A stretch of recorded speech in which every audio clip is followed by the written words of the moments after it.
a thrust of the spirit to cherish and care and stand by others, and above all, those most in need. It is called love, and its path is to give ever more of itself. Today, it is called American patriotism, born not of power and privilege, but of care for the common good, with malice toward none, and with charity for all. For our new president, we beg of you the wisdom Solomon sought when he knelt before you and prayed for an understanding heart, so that I can govern your people and know the difference between right and wrong. We trust in the counsel of the letter of James. If any of you lacks wisdom, you should ask God, who gives generously to all without finding fault, and it will be given to you. Pope Francis has reminded us how important it is to dream together. By ourselves, he wrote, we risk seeing mirages, things that are not there. Dreams, on the other hand, are built together. Be with us, holy mystery of love, as we dream together. Help us under our new president to reconcile the people of our land, restore our dream and invest it with peace and justice and the joy that is the overflow of love. To the glory of your name, forever, amen.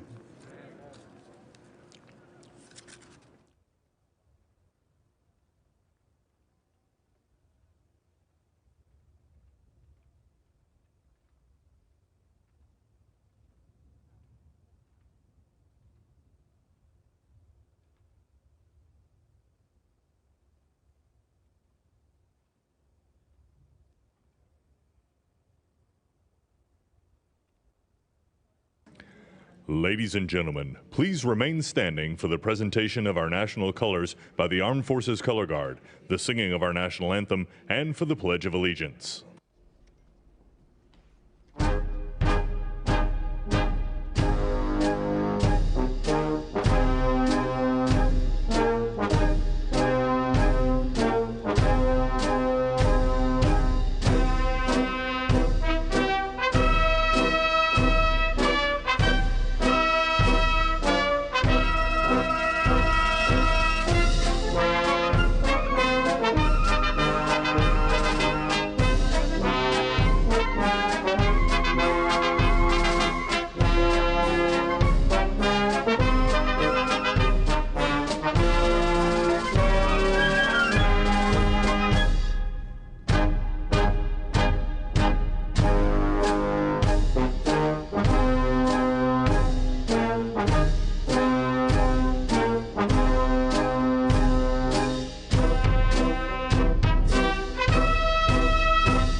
Ladies and gentlemen, here for the singing of our national anthem, accompanied by the President's own United States Marine Band, please welcome Lady Gaga.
Ladies and gentlemen, please welcome from the City of South Fulton, Georgia Fire and Rescue Department, President of the International Association of Firefighters, Local 3920, Fire Captain Andrea M. Hall, for the reciting of the Pledge of Allegiance.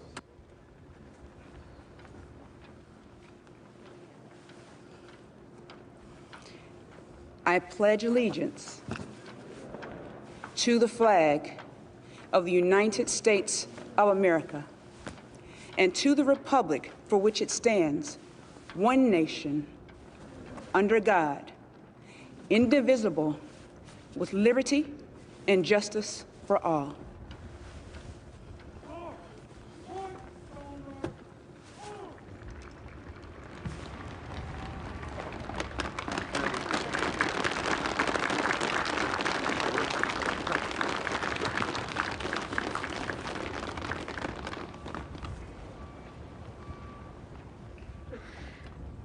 What you are all about to be part of, America, is a historic moment of firsts.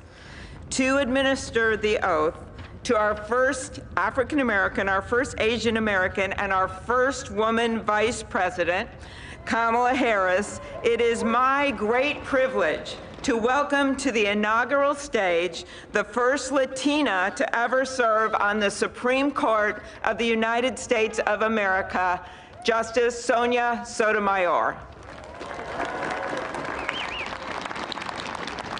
Ladies and gentlemen, please remain standing for the oath of office, followed by musical honors.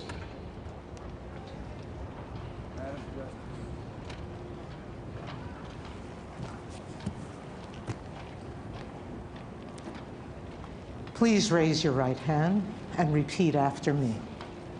I, Kamala Davy Harris, do solemnly swear I, Kamala Davy Harris, do solemnly swear that I will support and defend the Constitution of the United States that I will support and defend the Constitution of the United States against all enemies, foreign and domestic, against all enemies, foreign and domestic, that I will bear true faith and allegiance to the same, that I will bear true faith and allegiance to the same, that I take this obligation freely, that I take this obligation freely, without any mental reservation or purpose of evasion, without any mental reservation or purpose of evasion, that I will well and faithfully discharge that I will well and faithfully discharge the duties of the office on which I am about to enter. the duties of the office upon which I am about to enter. So help me God. So help me God. All right.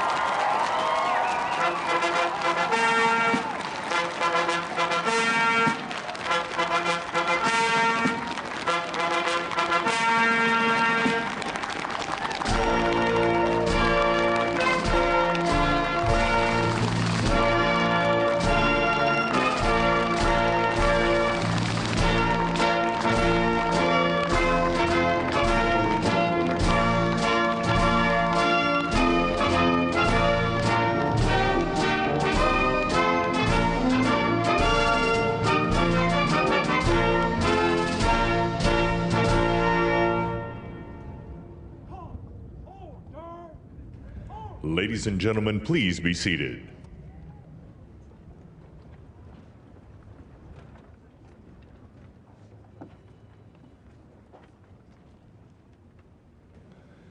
Please welcome Jennifer Lopez to perform This Land Is Your Land and America the Beautiful, accompanied by members of the President's own United States Marine Band.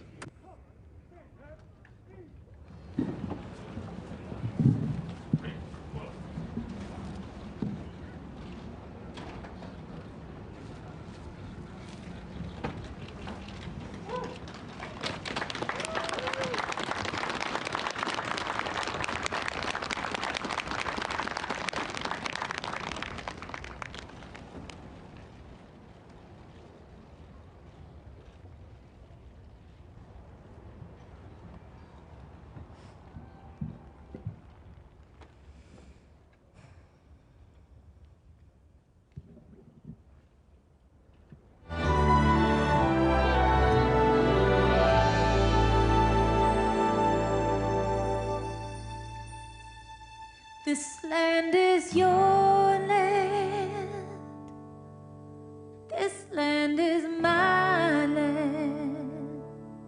From California to the New York Islands, from the Redwood Forest to the Gulf Stream waters.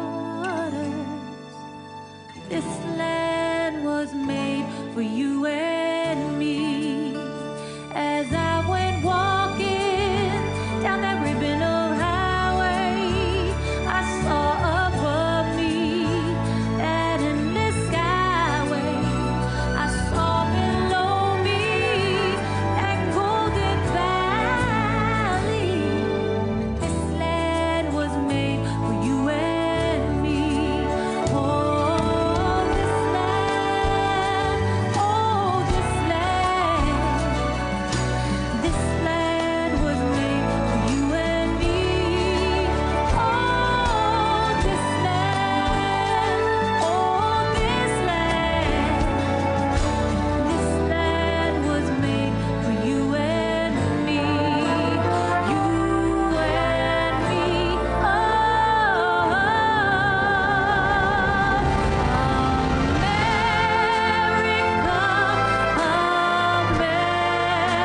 America, God shed His grace on thee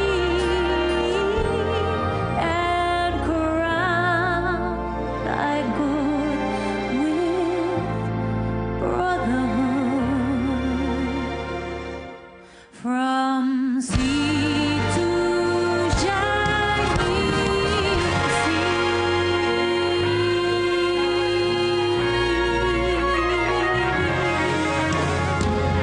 Una nación bajo Dios, indivisible, con libertad y justicia para todos. Let's get loud.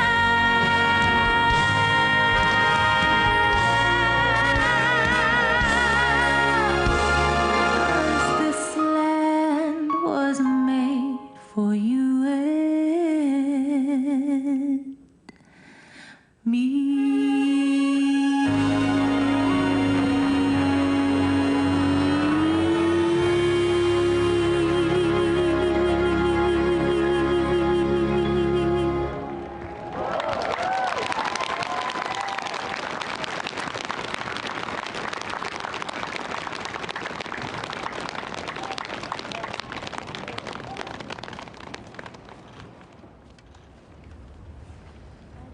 Well, that was great. The sun is shining, and Mr. President-elect, this is the first inauguration in the history of America where J-Lo was the warm-up act for Chief Justice Roberts. With that, it is now my distinct honor to introduce the Chief Justice of the Supreme Court of the United States, John Roberts, to administer the presidential oath to the next President of the United States, Joseph R. Biden.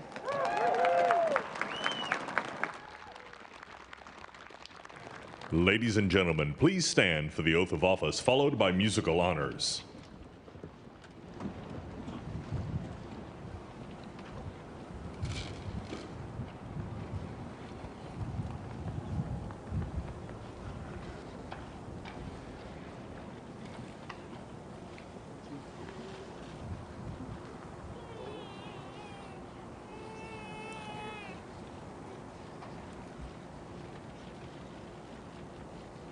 Please raise your right hand and repeat after me. I, Joseph Robinette Biden, Jr., do solemnly swear I, Joseph Robinette Biden, Jr., do solemnly swear that I will faithfully execute that I will faithfully execute the office of President of the United the States office of President of the United States and will, to the best of my ability, and will, to the best of my ability, preserve, protect, and defend preserve, protect, and defend the Constitution of the United States. the Constitution of the United States. So help you God. So help me God. Congratulations, Mr. Thank you. President.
Ladies and gentlemen, please be seated.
My fellow Americans, a moment we have all been waiting for.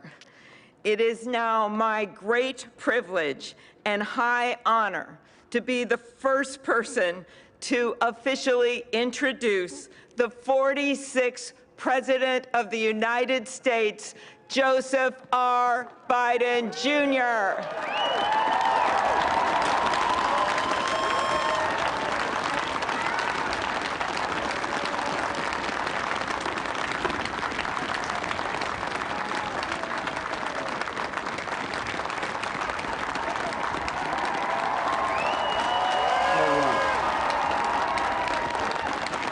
Chief Justice Roberts, Vice President Harris,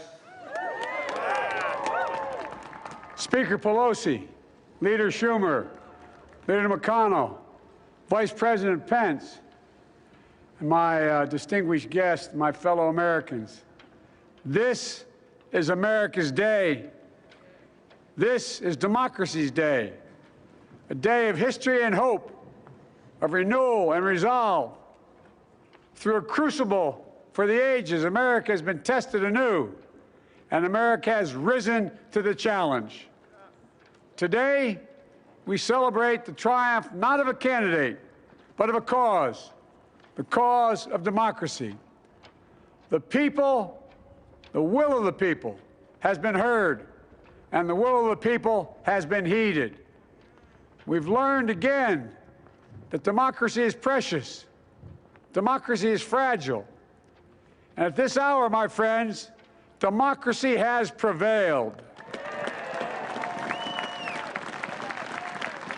So now, on this hallowed ground where just a few days ago, violence sought to shake the Capitol's very foundation, we come together as one nation, under God, indivisible, to carry out the peaceful transfer of power as we have for more than 2 centuries.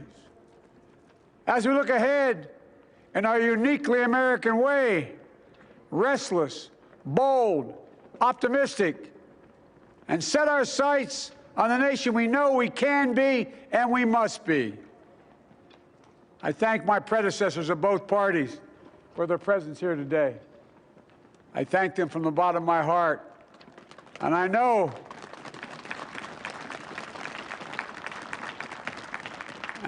the resilience of our Constitution and the strength of our nation, as does President Carter, who I spoke with last night, who cannot be with us today, but whom we salute for his lifetime in service. I've just taken the sacred oath each of those patriots have taken, the oath first sworn by George Washington. But the American story depends not on any one of us, not on some of us, but on all of us, on we, the people, who seek a more perfect union. This is a great nation. We are good people. And over the centuries, through storm and strife, in peace and in war, we've come so far. But we still have far to go. We'll press forward with speed and urgency, for we have much to do in this winter of peril and significant possibilities. Much to repair, much to restore, much to heal, much to build, and much to gain. Few people in our nation's history have been more challenged or found a time more challenging or difficult than the time we're in now. Once-in-a-century virus that silently stalks the country has taken as many lives in 1 year as America lost in all of World War II. Millions of jobs have been lost. Hundreds of thousands of businesses closed. A cry for racial justice, some 400 years in the making, moves us. The dream of justice for all will be deferred no longer. A cry for survival comes from the planet itself, a cry that can't be any more desperate or any more clear. And now, a rise of political extremism, white supremacy, domestic terrorism, that we must confront and we will defeat. To overcome these challenges, to restore the soul and secure the future of America, requires so much more than words. It requires the most elusive of all things in a democracy: unity. Unity. In another January, on New Year's Day in 1863, Abraham Lincoln signed the Emancipation Proclamation. When he put pen to paper, the president said, and I quote, "If my name ever goes down into history, it'll be for this act, and my whole soul is in it." My whole soul is in it. Today, on this January day, my whole soul is in this, bringing America together, uniting our people, uniting our nation. And I ask every American to join me in this cause.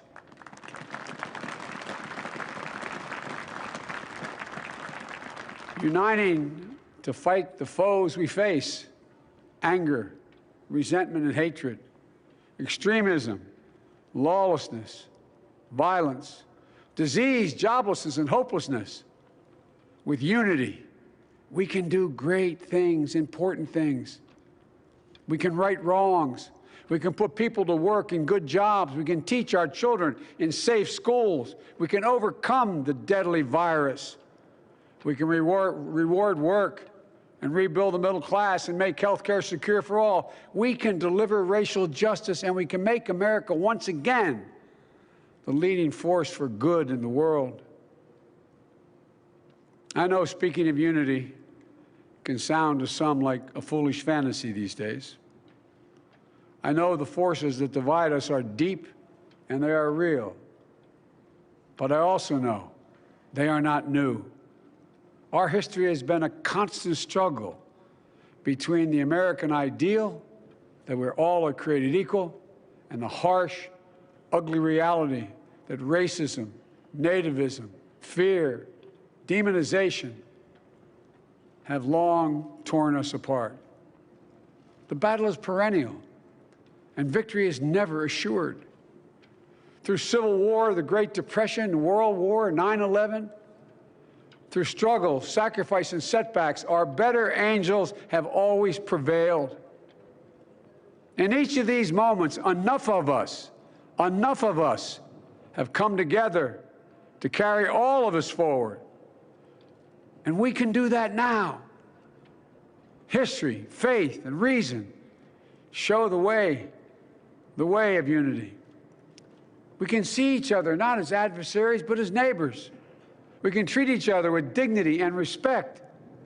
We can join forces, stop the shouting, and lower the temperature. For without unity, there is no peace, only bitterness and fury. No progress, only exhausting outrage. no nation, only a state of chaos. This is our historic moment of crisis and challenge, and unity is the path forward. And we must meet this moment as the United States of America. If we do that, I guarantee you we will not fail. We have never, ever, ever, ever failed in America when we've acted together. And so today, at this time, in this place, let's start afresh, all of us. Let's begin to listen to one another again, hear one another, see one another, show respect to one another. Politics doesn't have to be a raging fire, destroying everything in its path. Every disagreement doesn't have to be a cause for total war. And we must reject the culture in which facts themselves are manipulated and even manufactured.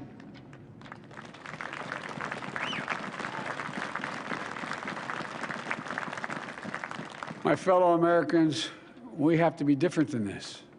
America has to be better than this. And I believe America is so much better than this. Just look around. Here we stand in the shadow of the Capitol Dome, as was mentioned earlier, completed amid the Civil War, when the Union itself was literally hanging in the balance. Yet we endured. We prevailed. Here we stand, looking out on the great mall where Dr. King spoke of his dream. Here we stand where 108 years ago, at another inaugural, thousands of protesters tried to block brave women marching for the right to vote. And today, we mark the swearing in of the first woman in American history elected to national office, Vice President Kamala Harris. Don't tell me things can't change. Here we stand across the Potomac from Arlington Cemetery, where heroes who gave the last full measure of devotion rest in eternal peace. And here we stand, just days after a riotous mob thought they could use violence to silence the will of the people, to stop the work of our democracy, to drive us from this sacred ground. It did not happen. It will never happen. Not today, not tomorrow, not ever. Not ever.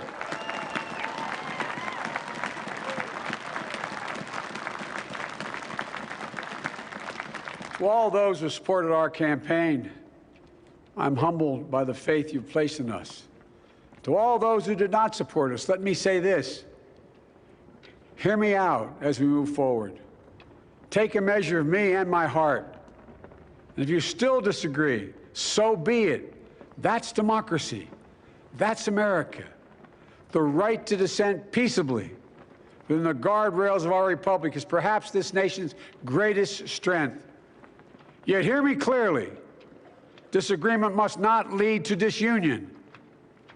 And I pledge this to you.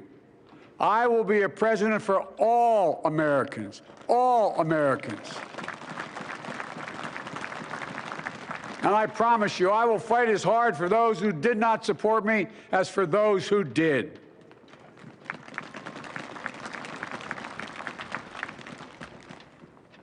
Many centuries ago, St. Augustine, a saint of my church, wrote that a people was a multitude defined by the common objects of their love.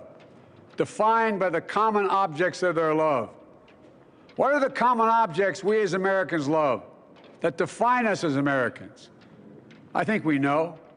Opportunity, security, liberty, dignity, respect, honor, and yes, the truth. Recent weeks and months have taught us a painful lesson. There is truth and there are lies. Lies told for power and for profit. And each of us has a duty and a responsibility as citizens, as Americans, and especially as leaders. Leaders who have pledged to honor our Constitution and protect our nation, to defend the truth and defeat the lies. Look, I understand that many of my fellow Americans view the future with fear and trepidation. I understand they worry about their jobs. I understand, like my dad, they lay at bed at night, staring at the ceiling, wondering, can I keep my health care? Can I pay my mortgage? Thinking about their families, about what comes next. I promise you, I get it. But the answer is not to turn inward, to retreat into competing factions, distrusting those who don't look like you, or worship the way you do, or don't get their news from the same sources you do. We must end this uncivil war that pits red against blue, rural versus urban, conservative versus liberal. We can do this if we open our souls instead of hardening our hearts, if we show a little tolerance and humility, and if we're willing to stand in the other person's shoes, as my mom would say, just for a moment, stand in their shoes. Because here's the thing about life. There's no accounting for what fate will deal you. Some days, when you need a hand. There are other days when we're called to lend a hand. That's how it has to be. That's what we do for one another. And if we are this way, our country will be stronger, more prosperous, more ready for the future. And we can still disagree. My fellow Americans, in the work ahead of us, we're going to need each other. We need all our strength to persevere through this dark winter. We're entering what may be the toughest and deadliest period of the virus. We must set aside politics and finally face this pandemic as one nation. One nation. And I promise you this, as the Bible says, weeping may endure for a night, but joy cometh in the morning. We will get through this together. Together. Look, folks, all my colleagues I serve with in the House and the Senate up here, we all understand the world is watching all of us today. So here's my message to those beyond our borders. America has been tested, and we've come out stronger for it. We will repair our alliances and engage with the world once again, not to meet yesterday's challenges, but today's and tomorrow's challenges. And we'll lead not merely by the example of our power, but by the power of our example.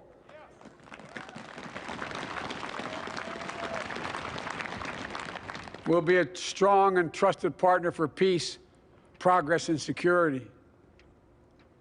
Look, you all know we've been through so much in this nation. And in my first act as president, I'd like to ask you to join me in a moment of silent prayer. Remember all of those who we lost in this past year to the pandemic. Those 400,000 fellow Americans, moms, dads, husbands, wives, sons, daughters, friends, neighbors, and co-workers.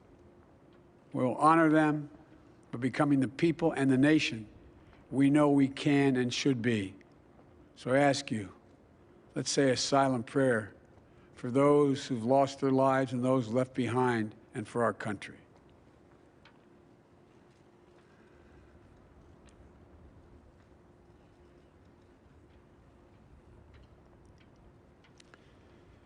Amen. Folks, this is a time of testing. We face an attack on our democracy and on truth, a raging virus, growing inequity, the sting of systemic racism, a climate in crisis, America's role in the world. Any one of these would be enough to challenge us in profound ways. But the fact is, we face them all at once, presenting this nation with one of the gravest responsibilities we've had.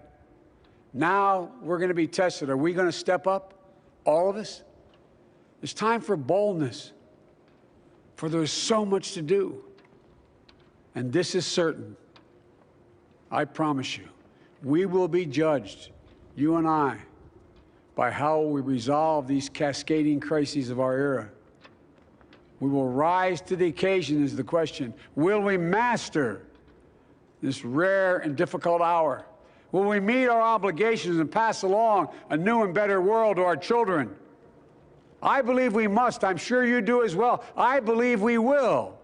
And when we do, we'll write the next great chapter in the history of the United States of America, the American story. A story that might sound something like a song that means a lot to me. It's called American Anthem. There's one verse that stands out, at least for me, and it goes like this. The work and prayers of century have brought us to this day. What shall be our legacy? What will our children say? Let me know in my heart when my days are through, America, America, I gave my best to you. Let's us add our own work and prayers to the unfolding story of our great nation. If we do this, then when our days are through, our children and our children's children will say of us, they gave their best, they did their duty, they healed a broken land. My fellow Americans, I close the day where I began, with the sacred oath. Before God and all of you, I give you my word. I will always level with you. I will defend the Constitution. I'll defend our democracy. I'll defend America. And I'll give all of you, keep everything I do in your service, thinking not of power, but of possibilities, not of personal interest, but the public good. And together, we shall write an American story of hope, not fear, of unity, not division, of light, not darkness, a story of decency and dignity, love and healing, greatness and goodness. May this be the story that guides us, the story that inspires us, and the story that tells ages yet to come that we answered the call of history. We met the moment. Democracy and hope, truth and justice did not die on our watch, but thrived. That America secured liberty at home and stood once again as a beacon to the world.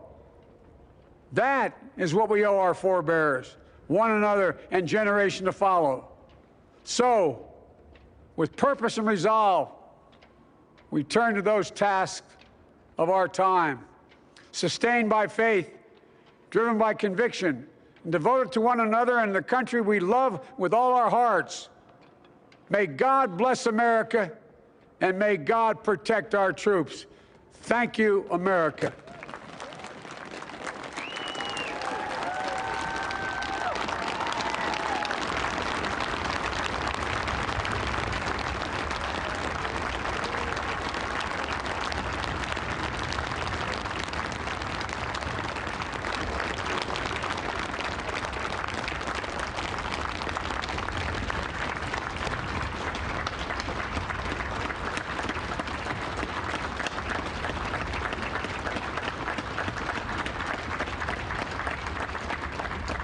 Ladies and gentlemen, please be seated.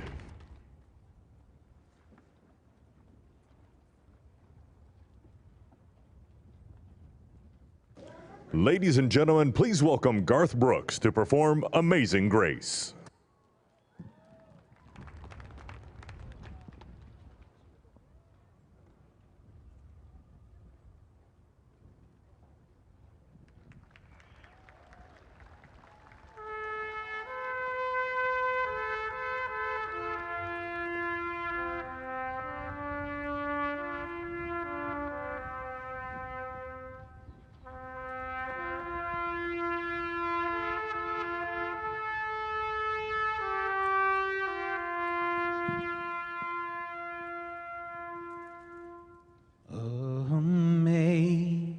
Amazing grace, how sweet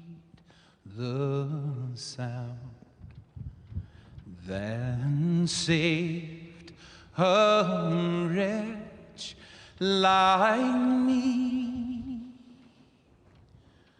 I once was lost, but now I'm found.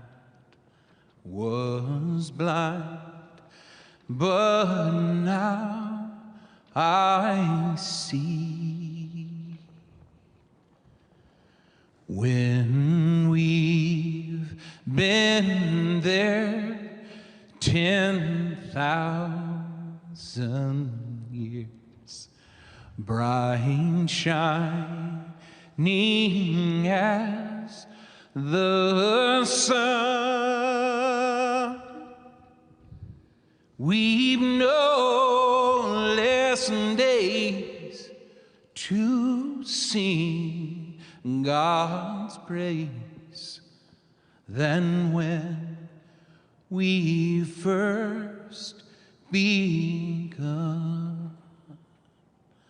If I can ask you to sing this last verse with me, not just the people here, but the people at home, at work, as one, united. Amazing grace, how sweet the sound that saved a wretch like me. I once was lost, but now I see.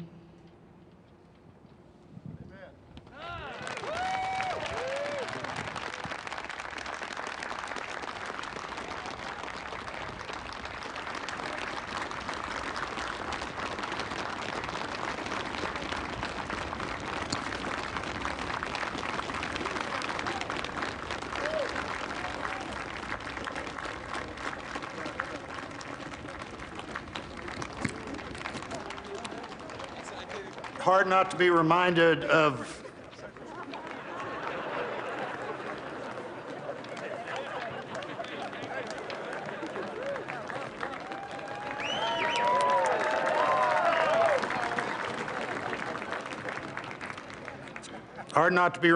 President Obama's singing that same song at the Mother Emanuel Church. A song that in our culture is as close to both poetry and prayer as you could possibly come. And we're going to finish with those two things. Let me introduce Amanda Gorman, our nation's first ever National Poet Laureate.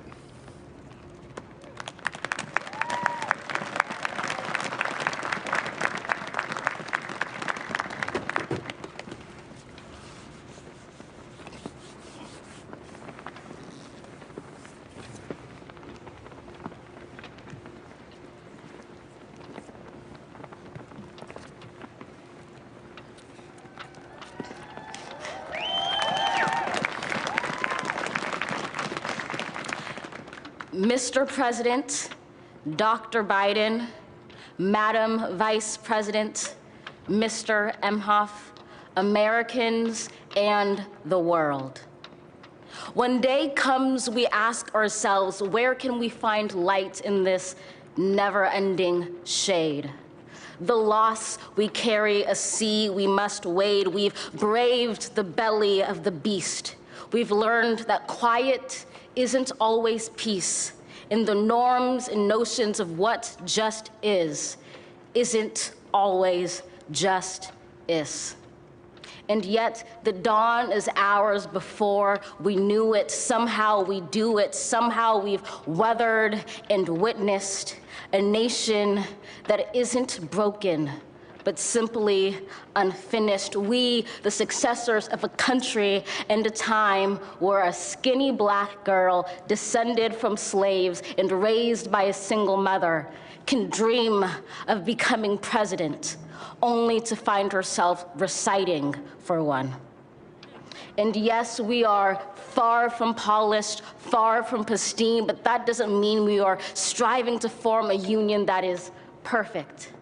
We are striving to forge our union with purpose, to compose a country committed to all cultures, colors, characters, and conditions of man. And so we lift our gazes not to what stands between us, but what stands before us. We close the divide because we know to put our future first. We must first put our differences aside. We lay down our arms so we can reach out our arms to one another. We seek harm to none and harmony for all. Let the globe, if nothing else, say this is true. That even as we grieved, we grew, that even as we hurt, we hoped, that even as we tired, we tried, that we'll forever be tied together, victorious, not because we will never again know defeat, but because we will never again sow division. Scripture tells us to envision that everyone shall sit under their own vine and fig tree, and no one shall make them afraid. If we're to live up to our own time, then victory won't lie in the blade, but in all the bridges we've made. That is the promised glade, the hill we climb, if only we dare it, because being American is more than a pride we inherit. It's the past we step into and how we repair it. We've seen a force that would shatter our nation rather than share it, would destroy our country if it meant delaying democracy. And this effort very nearly succeeded. But while democracy can be periodically delayed, it can never be permanently defeated. In this truth, in this faith we trust, for while we have our eyes on the future, history has its eyes on us. This is the era of just redemption. We feared it at its inception. We did not feel prepared to be the heirs of such a terrifying hour, but within it we found the power to author a new chapter, to offer hope and laughter to ourselves. So, while once we asked, how could we possibly prevail over catastrophe? Now we assert, how could catastrophe possibly prevail over us? We will not march back to what was, but move to what shall be, a country that is bruised but whole, benevolent but bold, fierce and free. We will not be turned around or interrupted by intimidation, because we know our inaction and inertia will be the inheritance of the next generation. Our blunders become their burdens. But one thing is certain: if we merge mercy with might and might with right, then love becomes our legacy and change our children's birthright. So let us leave behind a country better than the one we were left. With every breath from my bronze-pounded chest, we will raise this wounded world into a wondrous one. We will rise from the gold-limbed hills of the West. We will rise from the wind-swept Northeast, where our forefathers first realized revolution. We will rise from the lake-rimmed cities of the Midwestern states. We will rise from the sun-baked South. We will rebuild, reconcile, and recover in every known nook of our nation, in every corner called our country. Our people, diverse and beautiful, will emerge battered and beautiful. When day comes, we step out of the shade, aflame and unafraid. The new dawn blooms as we free it. For there is always light, if only we're brave enough to see it, if only we're brave enough to be it.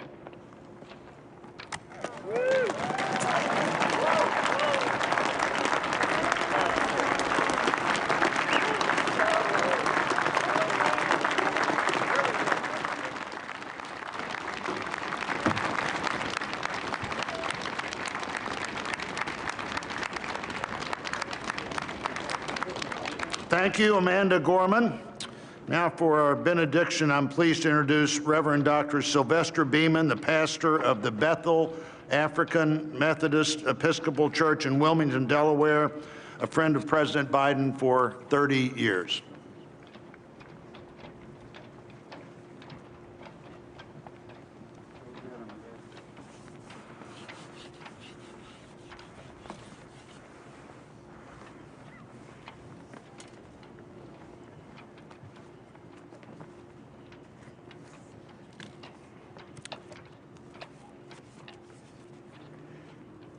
As a nation and people of faith gathered in this historical moment, let us unite in prayer.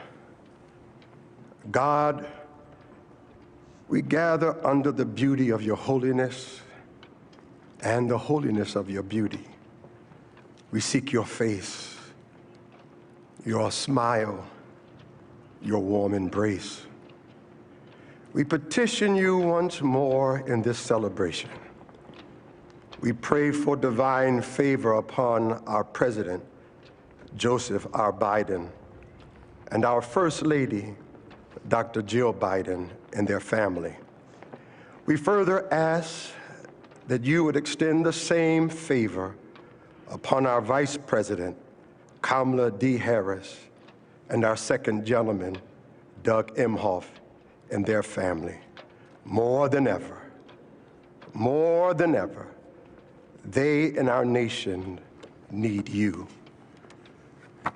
We need you, for in you we discover our common humanity. In our common humanity, we will seek out the wounded and bind their wounds. We will seek healing for those who are sick and diseased. We will mourn our dead. We will befriend the lonely, the least, and the left out. We will share our abundance with those who are hungry. We will do justly to the oppressed, acknowledge sin, and seek forgiveness, thus grasping reconciliation. In discovering our humanity, we will seek the good in and for all our neighbors. We will love the unlovable, remove the stigma of the so-called untouchables. We will care for our most vulnerable, our children, the elderly, emotionally challenged, and the poor. We will seek rehabilitation beyond correction. We will extend opportunity to those locked out of opportunity. We will make friends of our enemies. We will make friends of our enemies. People, your people, shall no longer raise up weapons against one another. We will rather use our resources for the national good and become a beacon of life and goodwill to the world. And neither shall we learn hatred anymore. We will lie down in peace and not make our neighbors afraid. In you, O God, we discover our humanity. In our humanity, we discover our commonness. Beyond the difference of color, creed, origin, political party, ideology, geography, and personal preferences. We'll become greater stewards of your environment, preserving the land, reaping from it a sustainable harvest, and securing its wonder and miracle-giving power for generations to come. This is our benediction, that from these hallowed grounds, where slaves labored to build this shrine and citadel to liberty and democracy, let us all acknowledge, from the indigenous Native American to those who recently received their citizenship, from the African American to those whose foreparents came from Europe and every corner of the globe, from the wealthy to those struggling to make it, from every human being, regardless of their choices, that this is our country. As such, teach us, O God. As such, teach us, O God, to live in it, love in it, be healed in it, and reconcile to one another in it, lest we miss kingdom's goal. To your glory, majesty, dominion, and power forever. Hallelujah. Glory, hallelujah. In the strong name of our collective faith, amen. Please remain standing as the Armed Forces Color Guard retires our national colors.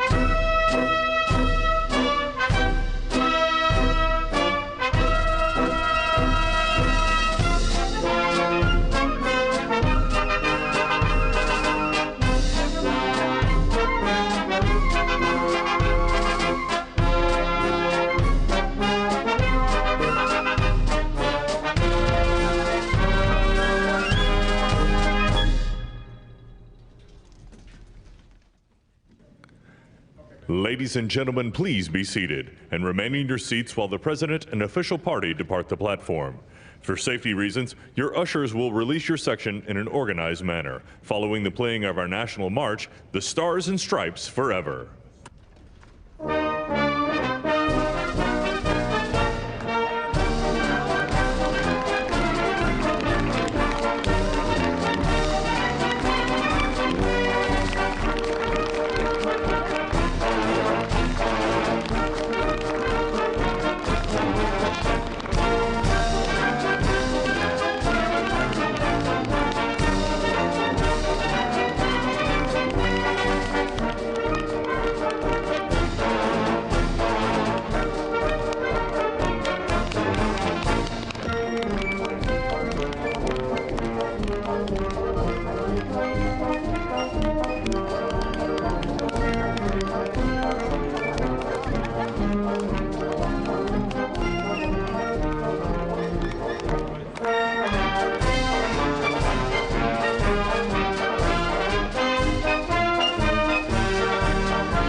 Well, Janet, we really witnessed something today.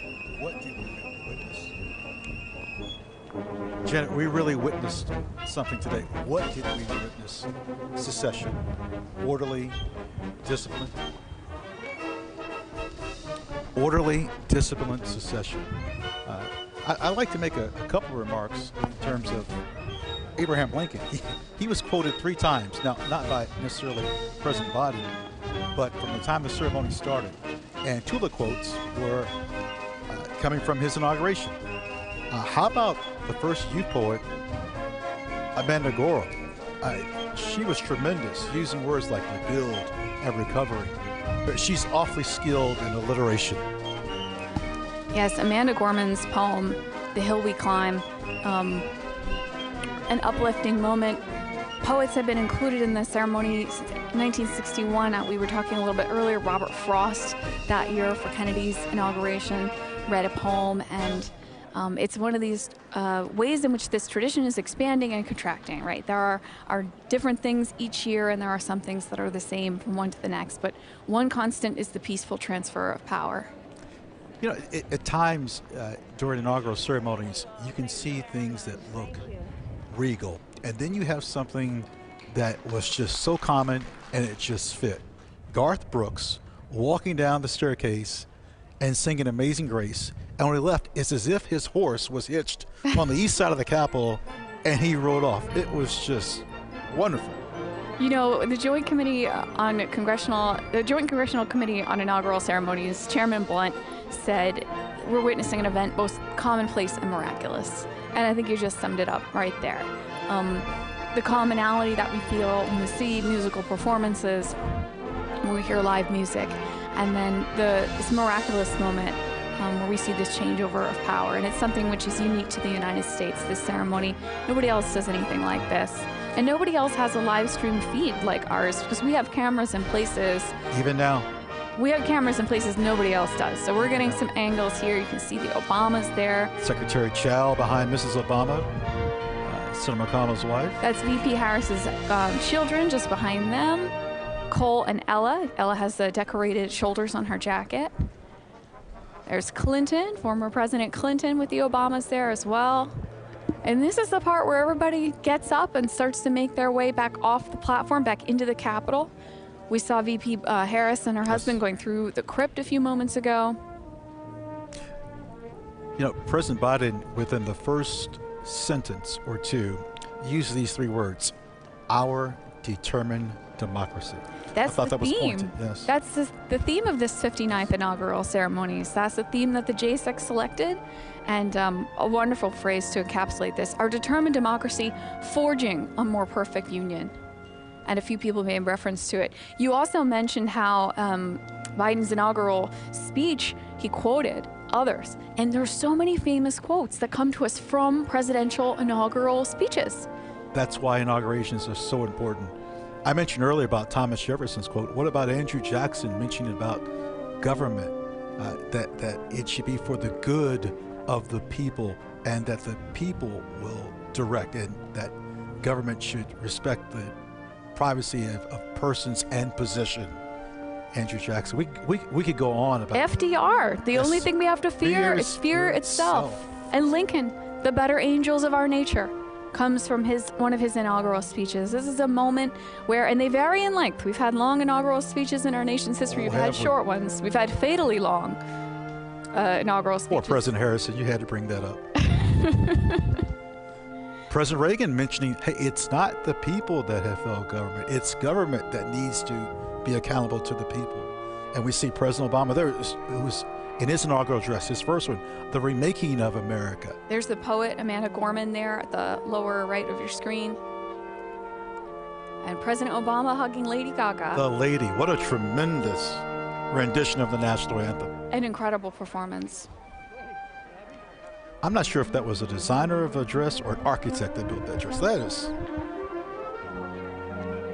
She's certainly found something to rival the architecture and the iconography of the Capitol.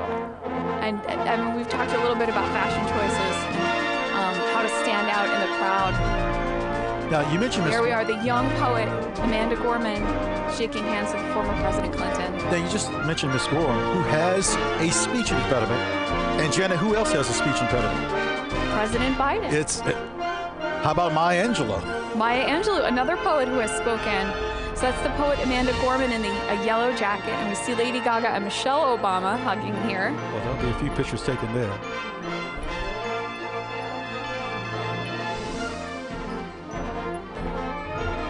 We're we go looking back at to the East Front. East Front steps. Ladies and gentlemen, it's not over.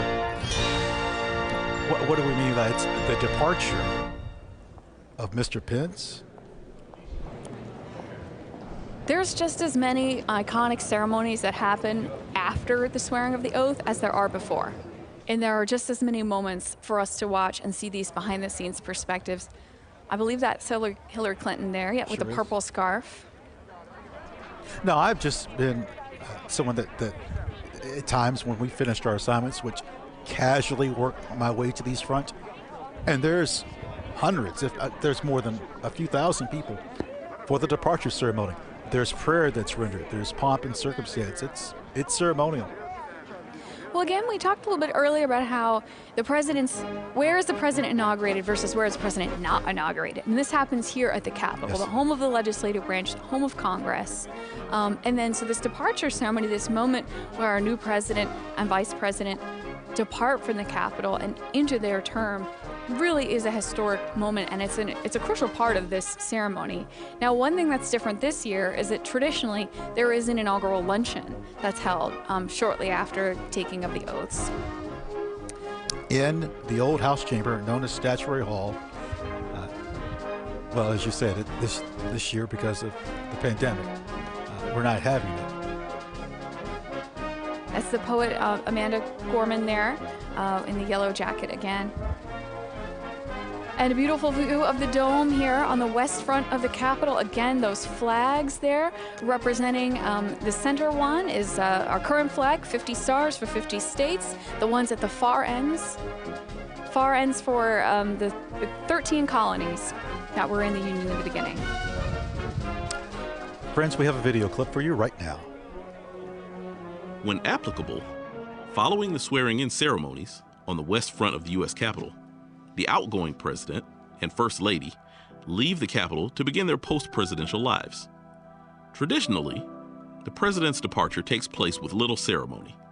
In 1797, George Washington attended the inauguration of his successor, John Adams. With few exceptions, subsequent departing presidents followed Washington's example. Until the early 20th century, the departing president also usually accompanied the newly elected president on the carriage ride from the Capitol to the White House following the inauguration. In the early 20th century, a new tradition evolved whereby the outgoing president quietly left the Capitol immediately following the swearing-in ceremony. In 1909, after congratulating President Howard Taft, former President Theodore Roosevelt left the Capitol for Union Station, where he took a train to his home in New York.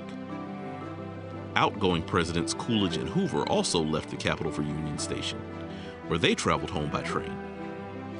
Outgoing Presidents Truman, Eisenhower, and Johnson left the Capitol by car. In recent years, the newly installed President and Vice President have escorted their predecessors out of the Capitol after the swearing-in ceremony. The members of the JSIC gather on the stairs on the east front of the Capitol building and watch as the new vice president escorts the outgoing vice president and his spouse out of the Capitol through a military cordon. Then, the new president escorts the outgoing president and his spouse through the military cordon. Since Gerald Ford's departure in 1977, the former president and First Lady have left the Capitol grounds by helicopter, weather permitting.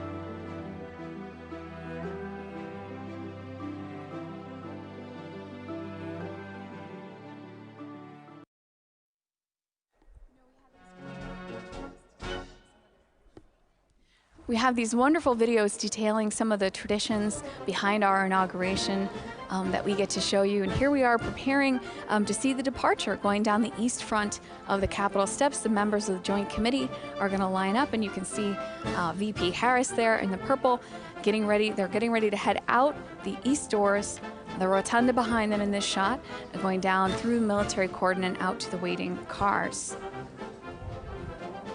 Have we noticed that the weather conditions have improved dramatically? Well, we've had some weather changes today. I take back everything I said in the first hour of the broadcast about the nice 40-degree day that we had. We had some snow flurries in there, then the sun came out. We're really being taken for a ride today. You know, there were blizzard conditions for William Howard Taft's inauguration. They had to hold that one inside as well.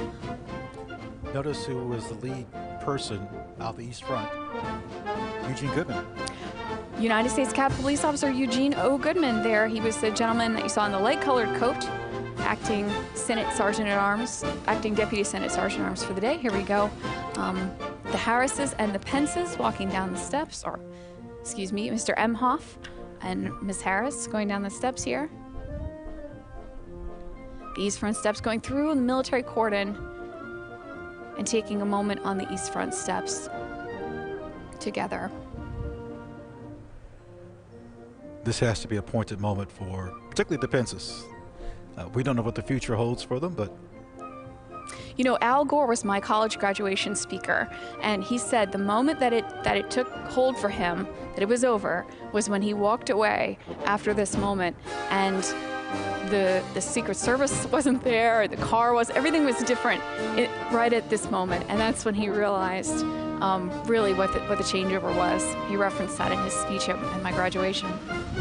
You know, something that is going on right now that we can't see, the staff, meaning the outgoing staff, I'm sure are just probably in tears right now. I've seen that at a distance, and just knowing that this is final, this is final, this is. I mean, I think this we'd is be closure. hard pressed to think of anyone for whom this is not an emotional day. not just the people who are directly involved in the administration, but the folks who work here at the Capitol who witness these every couple of years like we do, and the folks watching at home have got to have emotions bound up in these moments. And especially when you feel empathy for the various people and think of the emotions that are going through those heads, that's usually where it gets me. So we can see former VP Pence getting into the car here on the East Front, taking a last look at the Capitol and a wave to the staff and the military cordon, and the JCIC, the Joint Congressional Committee on Inauguration and Ceremonies. In time, we will have on the East Front the passing of the review, a review passing the review. We'll see the pass and review here on Yes. the East Front in, coming up in a little bit. We'll see them standing there and watching, reviewing all of the troops going by. Now, I was not assigned to the Old Guard. I was assigned to the 82nd Airborne Division of Fort Bragg, North Carolina. And I've been in a lot of processions and reviews. And it feels like, for example, let's say President Biden is physically looking at everyone there. It's not the case, but as someone that has served, you feel that way. Well, we were talking earlier about members of Congress, you know, making appearances on our tours and acknowledging the members of the public, folks from all over the country and people from all over the world that are visiting us. But the members of Congress, the senators, also frequently acknowledge us when we're in positions of support like this. Representative John Lewis always took the time to stop, recognize us, because one of the things that we do in addition to providing tours is to provide support for congressional events. And this, obviously, this is the granddaddy of congressional events for the year. Other times we're there for, like for Representative Lewis memorial service this past summer, but also congressional gold medal ceremonies. Great view of the East Front here. Yes, you mentioned Mr. Lewis, that on those very steps where Vice President Harris and her husband are ascending now was this casket. Yes, right where this is all within the last year. Standing, just this past summer, just about 6 months ago or so. That is where Congressman Lewis's casket was. And actually, Speaker Pelosi is standing in almost the exact same position the cameras captured her on that evening. And you can see the JCIC there as well. So members of the Joint Congressional Committee on Inaugurations, on inaugural ceremonies, they excellent camera shot here. I'm sorry to interrupt you. Oh no, it's fabulous. Look at we can see everybody here. Yes. So just a reminder for the folks at home, Steny Hoyer there in the red scarf, the Speaker of the House in the teal coat that we see there, and that's Senator Blunt with her. He is the chair of this Joint Congressional Committee that is the official host of inaugurations and the host of our live stream today. And here they are all coming back in through the East Front door, making this turn. And then there are a few things that need to happen before we have some gift presentations coming up a little bit later on. That would normally happen during the inaugural luncheon. Day is far from done. We have President Biden that has some ceremony signings in the president's room that President Washington thought of. To think back in 1780s that President Washington thought, let's have a president's room. It took until the 1850s for them to complete it. Looking at the East Front of the Capitol, when you see it from a shot like this, we think of them as the new House and Senate, but of course, they're not that new. No. The new House and Senate chambers are at the far ends of the building. It's called a hyphen, the way that they're connected off the end there. So those are actually cropped out in this view of the East Front that we see here. So what you're looking at, if you can imagine, instead of that huge white painted cast iron dome, if you can imagine a shorter one, wood with a copper roof, and that copper roof, you know, turning green over time. That's an idea of what the Capitol looked like back when Jefferson, well, not Jefferson was inaugurated, back when Monroe was inaugurated, let's say. Ceremony unit, you can. All right, we've got another video coming up, and we have these great videos that are taking you through. First official actions taken by the newly sworn President of the United States occur in the President's room just off the Senate chamber in the U.S. Capitol. After the departure of the former President and First Lady, the new President gathers there with aides and members of Congress to sign nominations and sometimes memorandums, proclamations, or executive orders. This tradition began in 1981 with President Ronald Reagan. Prior to that time, nominations were often submitted to the Senate on Inauguration Day without ceremony.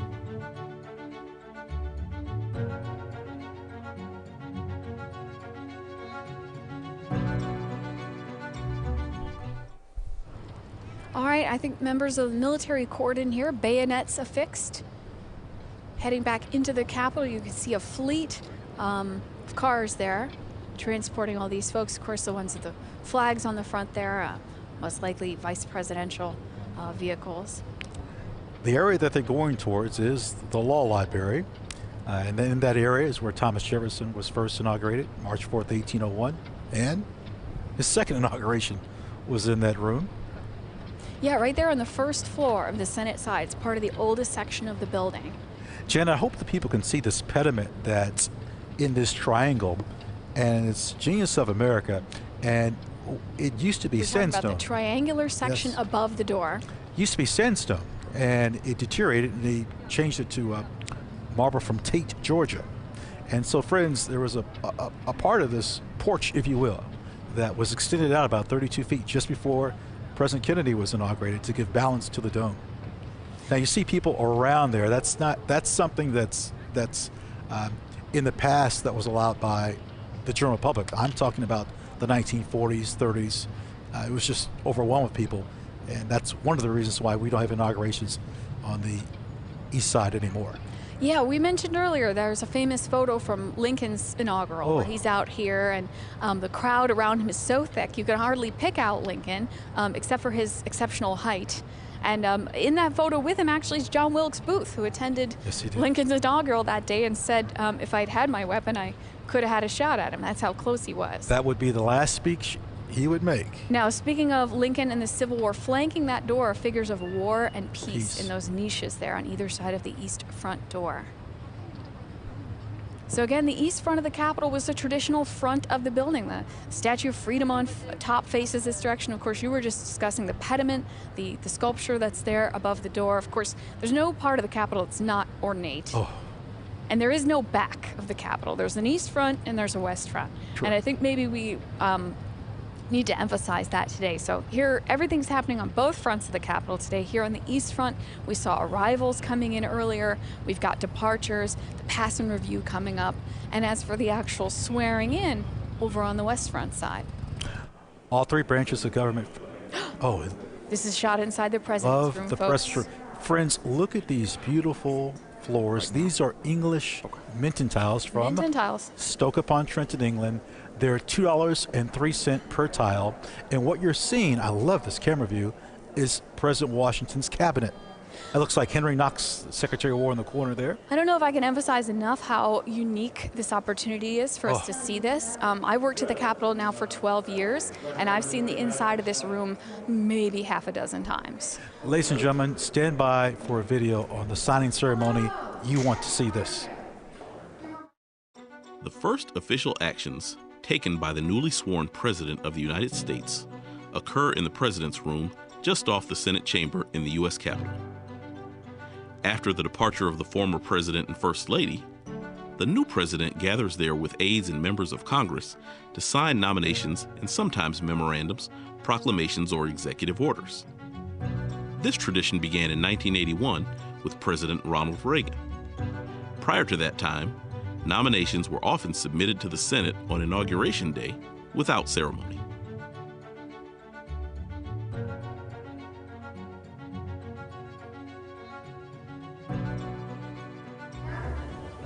So the President's room is a really special room inside the Capitol, and we're actually not going to be able to show you the moments, some of the moments here that we're recording them for posterity, but they're not necessarily going to be live because of the importance of what happens in this space.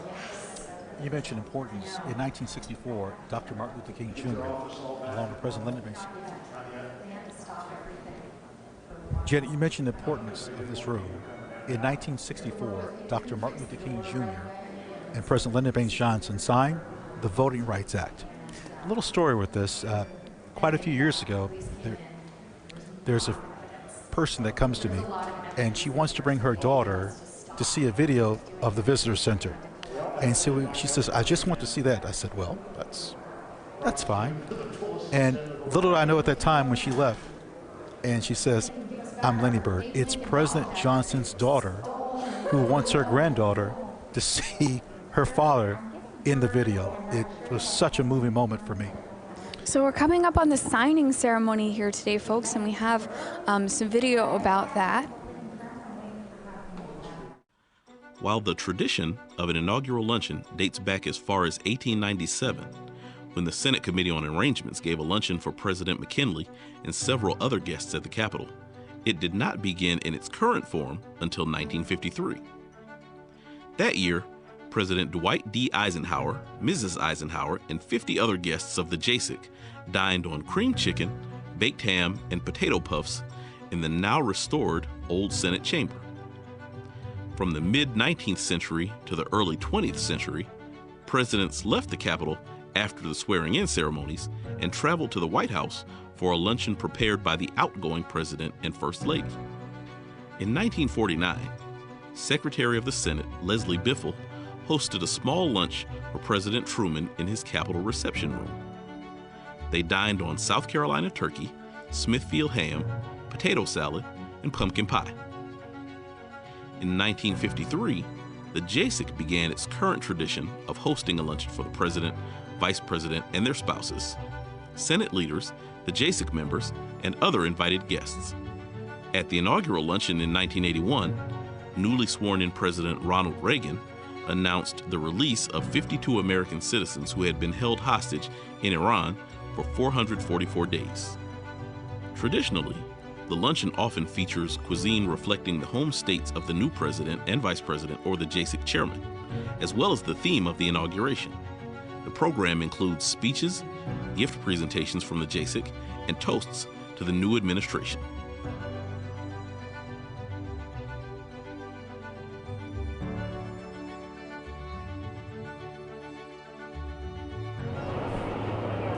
So this is the site of our broadcast today. This is the Russell Senate Office Building. And we discussed a little bit earlier how prior to the early 20th century, the members of Congress didn't have separate offices. They used their desks on the floor of the chambers, House and Senate, or they used their private homes to store correspondence, research, and all of the paperwork that they deal with legislation. It took some time, but by 1909, we had a building that the senators work out of. And then it's renamed years later after Richard Russell from the state of Georgia. And we're located just outside of the beautiful Kennedy Caucus Room, named after John Fitzgerald Kennedy, Robert Francis Kennedy, and Edward Kennedy. Oh, look at our control room. Yeah, the Kennedy Caucus Room, normally the site of many wonderful ceremonies, but today it is our Mission Control Center. You can see right there our wonderful team putting together this live stream broadcast today. We've got, as we mentioned, we have cameras in a lot of places that other folks don't, so you can see all of our camera feeds up on the screen there. And this is a huge and beautiful room. It's so ornate. It's in the style of Versailles. Mm-hmm. Well, the windows are from France. Now, you could fit a tennis court and maybe half a basketball court here. I mentioned this earlier. There should be an opera performed here. But this is our control center, and we've had over 30 camera feeds throughout the building, throughout the campus, that's giving you this great coverage. You might have heard a collective gasp from Ron and I earlier when we got that camera view inside the president's room, right? Where right now the president is being briefed, and then there'll also be in a few minutes a little bit of signing activity happening there. It is a beautiful and ornate room inside the Capitol. There really are no unornate spaces inside this Capitol complex, but these are among some of the most beautiful ones. Our friends from Texas, I think, are making a departure. One can go. You know, this Kennedy Caucus Room has been the site of a few hearings. Yeah, a few. The Titanic. Teapot Dome scandal. Well, how about McCarthy hearings? In 1937, this is where President Roosevelt's plan to pack the Supreme Court was discussed. And Watergate hearings. So I don't think this room is not too unfamiliar for a lot of Americans. Well, this might be something which is a point of interest to our audience at home, because they probably picture all of the action happening in the chambers. No. And really, the chambers are where the voting happens, Yes. and a certain amount of debate, but caucus rooms like this, committee chambers, here we see the Clintons departing there on our screen. Caucus rooms like this, committee chambers, rooms all over the Capitol are where a lot of the action happens. And if you watch hearings on TV, you may notice that you're seeing different spaces than you see when you watch votes. Here comes the Obamas. We're watching these departures on the East Front as we're coming to you from a separate building over in the Russell Senate Office Building. You know, this building is made intentionally to be fireproof.